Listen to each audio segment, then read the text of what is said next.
觀眾朋友剛知影，上怎透早這雞仔咕咕咕一直啼咧，其實這是一個台灣的傳說，故事號做鹿角行高歌，中華兒林的紅舞機關布袋戲團表演這個故事已經10多檔了。頂一日因是專工去到南投來表演，用趣味的表演方式來講台灣的故事，嘛傳達信仰的重要性。有腳，兩角我咧。你頭殼頂是牛角，你咧，我無半隻角啦，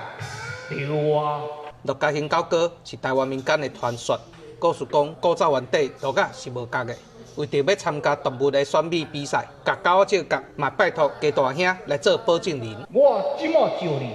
你當時要還我，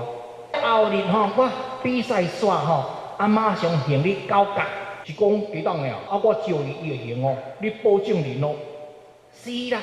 我保證人，安尼好啦。這條角的鹿仔有影去比賽，就摕到冠軍，嘛因為真享受大家的娛樂，無想要甲這對遮水的角獻予狗仔兄，尾啊就走去深山哪來去比起來。家當的因為做保，狗仔兄找雞仔算數，所以雞仔較會透早第一件代志就是鹿角行高歌一直啼。我會講予全世界的人知影，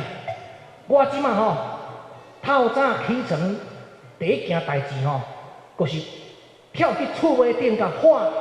鹿角行高歌，鹿角行高歌。這出布袋戲是紅舞機關布袋戲團的作品，團長講這出戲已經表演10幾檔啊。咱透過動物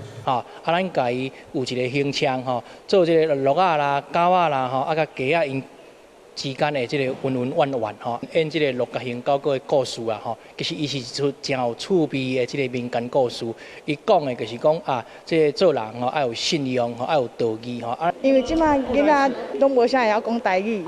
然後即馬學校的課程內底嘛攏學台語，我感覺學台語袂歹。這屆南投縣文化局特別一假日，請布袋戲團來演出，予南投人免費來看戲。布袋戲團嘛講，逐屆演出攏會加入一寡即馬大家較關心的大細項代誌，親像即屆就甲掠了起的社會事加入故事，予大家看布袋戲嘛會當關心台灣事。